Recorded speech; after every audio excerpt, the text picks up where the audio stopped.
નમસ્કાર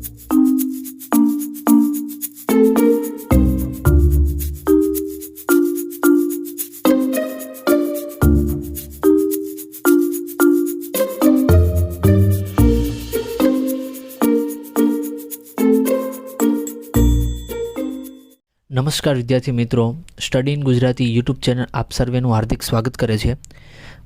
ધોરણ 6 વિષય વિજ્ઞાન એનો પ્રયોગ છે પ્રકાશ સીધી રેખામાં ગતિ કરે છે એ સાબિત કરવું। તો પ્રયોગપોથી બાજુમાં રાખજો, પેન્સિલ બોલપેન જેનાથી તમે લખતા હોય એ સાથે સાથે લખતા જજો। આજનો હેતુ શું છે પ્રયોગનો? તો કે પ્રકાશ સીધી રેખામાં ગતિ કરે છે। તો સાધન સામગ્રી છે આ પ્રયોગની જોઈએ આપણે કે એક સરખા માપના 3 પૂઠા લ્યો, મીણબત્તી લ્યો અને પાતળો સળિયો તમારે લેવાનું છે। આકૃતિ તમને અહીં આપેલી છે, સારી તમારે પેન્સિલથી દોરવાની છે, નામ નિર્દેશ પણ કરવાનું છે। પદ્ધતિ એટલે શું? તો કે પદ્ધતિ એટલે પ્રયોગ કઈ રીતે સ્ટેપ બાય સ્ટેપ થાય એની માહિતી એ આપણે લખવાનું છે। તો સૌપ્રથમ એક સરખા માપના 3 પૂઠા લ્યો, ત્રણેય પૂઠાને એકબીજા પર રાખી તેમની મધ્યમાં કાણા પાડવાના છે। ત્રણેય પૂઠાને આકૃતિમાં બતાવ્યા મુજબ સ્ટેન્ડ ઉપર ગોઠવવાનું છે। પાતળો સળિયો લઈ ત્રણેય પૂઠાના કાણામાંથી પસાર કરી પૂઠાના કાણા સીધી રેખામાં ગોઠવવાના છે। ત્રણેય પૂઠાની એક તરફ કાણાની સામે સળગતી મીણબત્તી મૂકવાની છે। ત્યારબાદ શું કરશો વિદ્યાર્થી મિત્રો?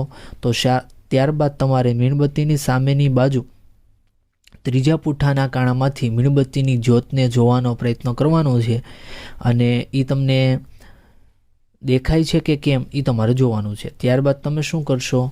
તો હવે 3 પૂઠામાંથી કોઈ પણ એક પૂઠાને સહેજ બાજુ પર ખસેડી કાણામાંથી જ્યોતને જોવાનો પ્રયત્ન કરો।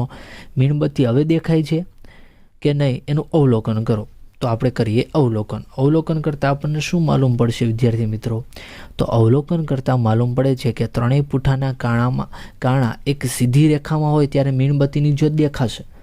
ત્રણેય પૂઠાના કાણામાંથી એક સીધી રેખામાં હોતા નથી, આડાવડા હોય ત્યારે તમને મીણબત્તીની જ્યોત દેખાશે નહીં। તેનો મતલબ શું છે કે પ્રકાશ છે સીધી રેખામાં ગતિ કરે છે, સિમ્પલ।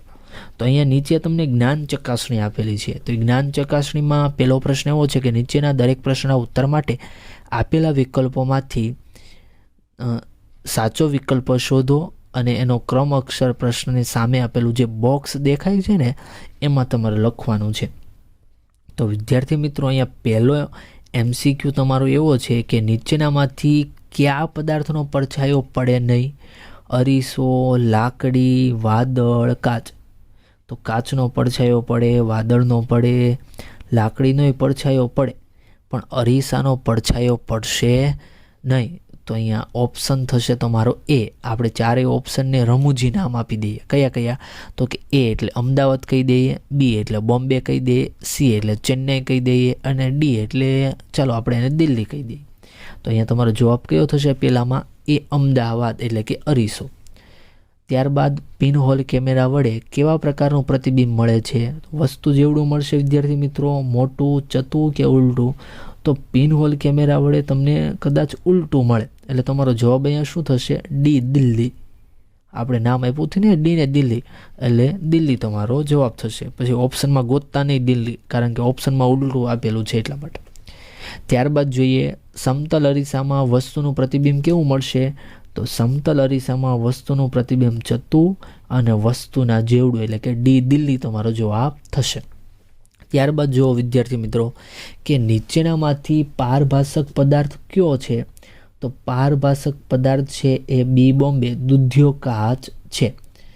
આગળ જોઈએ નીચેના પ્રશ્નના માત્ર ઉત્તર લખવાના છે। એવા તમને 3 પ્રશ્ન આપેલા છે। એમાં પહેલો છે કે જે પદાર્થને જરા પણ પસાર થવા દેતો નથી તે પદાર્થને શું કહેવાય? જે પદાર્થ પ્રકાશને જરાય પણ પસાર થવા દેતો નથી તેવા પદાર્થને અપારદર્શક પદાર્થ કહેવાય।